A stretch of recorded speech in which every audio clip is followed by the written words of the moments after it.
Ora, bom dia a todos, sejam bem-vindos aqui ao nosso último concerto do Música em Família, antes das férias. Tem sido uma enorme felicidade voltar aos concertos aqui na Casa Branca de Garmido e trazer a música a todos os presentes e também a todos que nos acompanham nas redes sociais.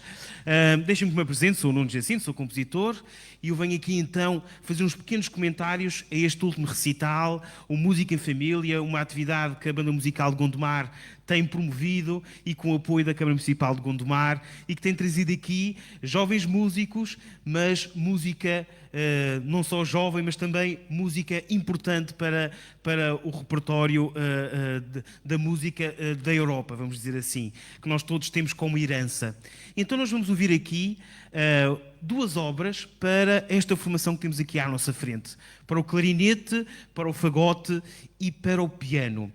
Embora as duas obras que nós vamos ouvir aqui não são propriamente escritas para todos os instrumentos que temos aqui, nós já vamos perceber porquê, nós vamos ouvir aqui duas obras que são muito importantes para o repertório daquele instrumento que está ali, o nosso clarinete. Foram duas obras escritas tendo em mente aquele instrumento e depois numa conjugação em trio de 3 instrumentos, de 2 compositores alemães do século XIX, do chamado período romântico, onde a música está cheia de emoções e que tenta transmitir várias emoções diferentes a quem ouve. O nosso primeiro compositor que nós vamos ouvir aqui chama-se Max Bruch, é um compositor alemão que viveu durante o século XIX, e que teve uma longa carreira e reconhecida como compositor, professor, pianista e até maestro. Ele dirigiu durante vários anos uma orquestra em Inglaterra, a Filarmónica de Liverpool. E ele também compôs muitas obras, cerca de 200 de obras para as mais variadas formações, dos mais diversos géneros. No entanto, a obra que nós vamos ouvir aqui é uma obra já de um Max Bruch com 72 anos. Portanto, já estava assim no outono da sua vida e até já não compunha muita coisa. Mas decidiu compor uma obra chamada 8 peças e ele compôs dedicada ao seu filho que tocava precisamente aquele instrumento que está ali, o clarinete. E como o seu filho tocava clarinete, e naquela altura o clarinete já estava, por assim dizer, reconhecido como um instrumento capaz de tocar belas melodias, como também ser, por exemplo, um membro de uma banda de sopros, ser um membro importante de uma orquestra de sopros, o Sr. Bruch decidiu compor 8 peças para o seu filho tocar numa formação em trio, embora fosse originalmente para clarinete, viola d'arco, que é uma espécie de violino maior, e o piano. Aqui vamos ouvir com o fagote a fazer essa parte de viola d'arco. Ora, estas 8 peças são peças que ele decidiu compor com 70 anos, vejam lá, mas que ele decidiu compor para dar ao filho a oportunidade de fazer música de câmara com diferentes ambientes.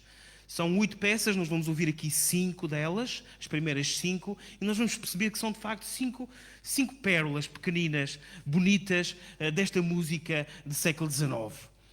O primeiro andamento chama-se andante, portanto é um andamento calmo, não muito rápido nem muito lento, e que tem uma melodia partilhada entre os 3 instrumentos. Começa com o piano e depois vai navegando pelos instrumentos. O segundo andamento é um andamento já contrastante, é um allegro com moto, um allegro com energia. Aliás, é um andamento bastante agitado e tenso e é o mais curto de todos. Portanto, trará aqui uma quantidade de emoções para nós aqui neste andamento muito curto. Depois temos o terceiro andamento, que diz andante com moto, e é um andamento onde claramente Bruch decide quase fazer uma pequena área de ópera para cada instrumento. Começa o fagote a cantar sozinho, juntamente com o piano, e depois é a vez do clarinete, que faz a sua parte também. E vamos perceber que o fagote começa de maneira quase triste, melancólica, e parece que depois o clarinete vem trazer algum raio de esperança. No fim deste andamento, os 2 instrumentos juntam-se e acabam com uma nota positiva. Depois temos o quarto andamento, que é novamente um allegro. Reparem, é sempre calmo, rápido, calmo, rápido. O quarto andamento é outra vez um andamento rápido e bastante virtuoso, onde agora vamos ter o piano a ter a parte mais virtuosa e onde os outros instrumentos estão quase a acentuar com pequenos motivos musicais a parte bastante frenética, vamos dizer assim, do piano. É um andamento onde vamos ter a atenção virada para o piano. E por fim, o último andamento é o primeiro destas 8 peças que tem um título sugestivo e que diz assim, melodia romena, se eu traduzir. Porquê? Bruch, de algum modo, tenta neste quinto andamento simular as características musicais da música romena cigana. Aliás, logo de início vamos ouvir o piano fazer arpejos típicos da música romena, quase como se fosse um instrumento típico romeno, que é o cimbalom, que toca muito em arpejos, notas seguidas, e depois entra o clarinete e o fagote, tocando melodias lânguidas, muito lamentosas. Então eu vou-vos deixar com estas 5 peças, das 8 peças de Max Bruch, e aqui com este nosso trio, o trio Xenagos, um trio de jovens músicos que trazem aqui então em primeira mão esta obra, e depois também a seguinte, que é ainda mais importante. Então deixo Max Bruch, 5 das 8 peças, com Xenagos Trio.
5 pequenas pérolas musicais que nos fazem viajar. Se toda a gente também viajou um bocadinho na sua cabeça, é normal, esta música faz-nos viajar por outros pensamentos e assim deve ser. Agora vamos passar para uma outra obra, eu diria a obra principal aqui do nosso concerto, que é uma obra de um dos maiores compositores do século XIX na Alemanha. Estou a falar de Johannes Brahms. Ele é de facto considerado um dos maiores compositores da música dita romântica na Alemanha, e ele até foi um dos, vamos dizer assim, o seu nome foi utilizado numa das polémicas deste século sobre o que era a música, qual era o papel da música. Nesta altura, no século XIX, ainda se debatia se a música devia veicular ideias e emoções estritamente musicais ou então veicular ideias extramusicais, uma história, uma imagem, mitologias e por aí fora. E vários compositores achavam uma coisa, que a música devia falar por si própria, e outros compositores faziam música usando argumentos extramusicais. De um lado tínhamos Johannes Brahms e até Max Bruch, que achavam que a música devia falar por si, e havia do outro lado outros compositores como Franz Liszt e Richard Wagner, que achavam que a música devia expressar ideias, emoções, escritas, por exemplo, sugestivas, em títulos sugestivos. Wagner, por exemplo, era um compositor de óperas e que achava que a música era muito importante, mas que devia veicular uma mensagem, uma moral. E, portanto, era curioso este debate no século XIX sobre qual era o papel da música, e Brahms também foi metido nesta alhada, embora um bocadinho contrariado. Ele nunca quis meter em confusões, mas nas revistas musicais e na crítica musical e até na sociedade, nos meios intelectuais, discutia-se muito sobre isto. Brahms, pelo contrário, era um bocadinho mais reservado relativamente a estas polémicas que ele achava que não tinha nada a ver com ele, não lhe dizia respeito. Aliás, ele era até um compositor com um forte sentido de autocrítica e até de perfeccionismo. As suas obras eram sempre meticulosamente revistas, reelaboradas, publicadas, e depois ele às vezes retirava de publicação e voltava a mudar algumas notinhas, a mudar alguma secção.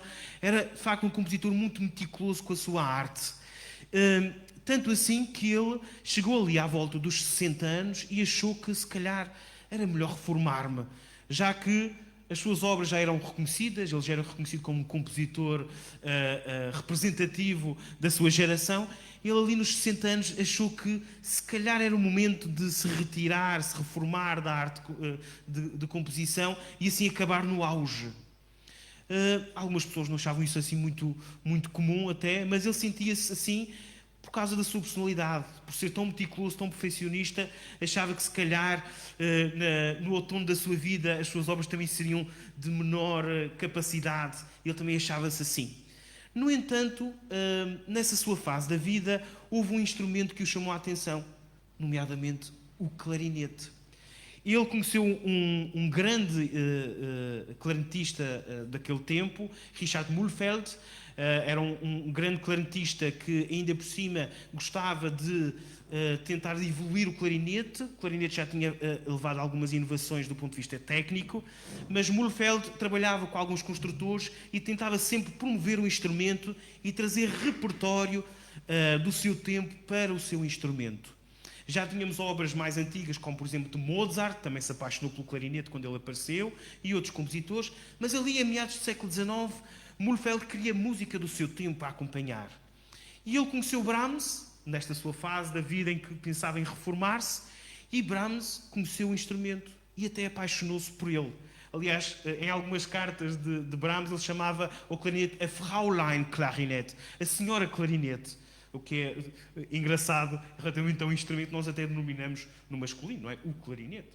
Mas para ele era a Fraulein Clarinette.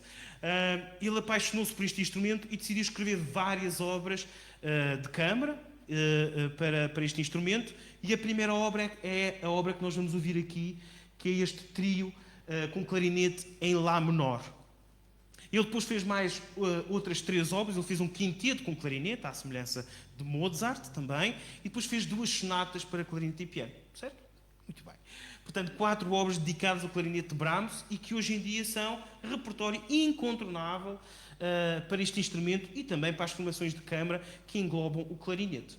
Curiosamente, quando o Brahms publicou esta obra, porque naquela altura os compositores ganhavam dinheiro em publicar as obras e em vender as partituras, para serem vendidas e compradas e tocadas em casa, para as pessoas que pudessem tocar.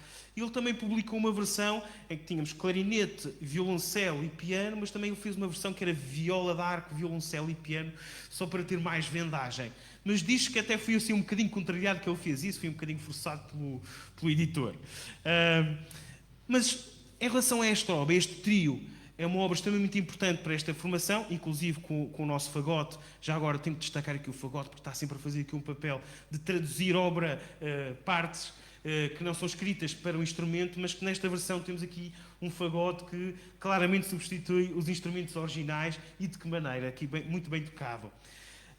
E então, daqui desta obra, nós vamos ouvir a obra integral, vamos ouvir os 4 andamentos.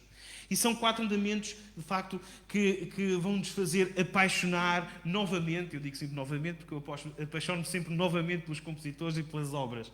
Por muitas vezes que eu tenho ouvido, acabo sempre por redescobrir coisas. E aqui, quem já conhece, ou quem ainda vai conhecer, também com certeza vai encontrar aqui pontos apaixonantes. A música de Brahms é assim mesmo. O primeiro andamento é um andamento introdutório, bastante melancólico, onde eu diria que o clarinete faz aqui um trabalho cúmplice com o fagote, neste caso seria o violoncelo inicialmente, e andam aqui, neste primeiro andamento, apaixonadamente num diálogo.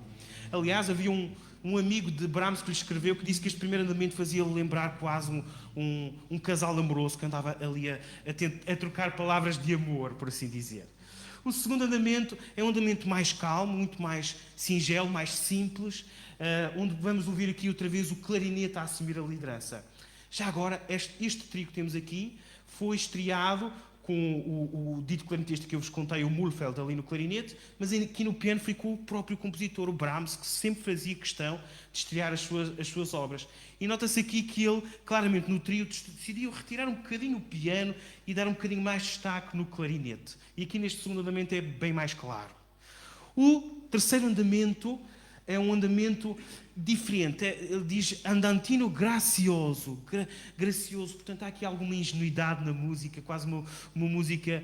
Eu não diria que é uma canção embalar, que não tem nada a ver com isso, mas é de facto uma música onde temos um diálogo a 3. Já não é um casal como no primeiro andamento, mas é um diálogo claramente a 3, onde os três instrumentos querem partilhar protagonismo. E por fim, o último andamento, que vai retomar um bocadinho o espírito melancólico do primeiro andamento e que vai fechar esta obra com chave de ouro. Nós vamos então ouvir estes 4 andamentos que fazem a integralidade deste trio, com clarinete em Lá menor de Brahms. Eu também nesta fase acabo os meus comentários agradecendo a todos e desejando também já agora umas boas férias, se assim for o caso. E deixo-vos mais uma vez muito bem entregues com a música imortal de Johannes Brahms, trio com clarinete em Lá menor, e com o trio Xenados. Obrigado.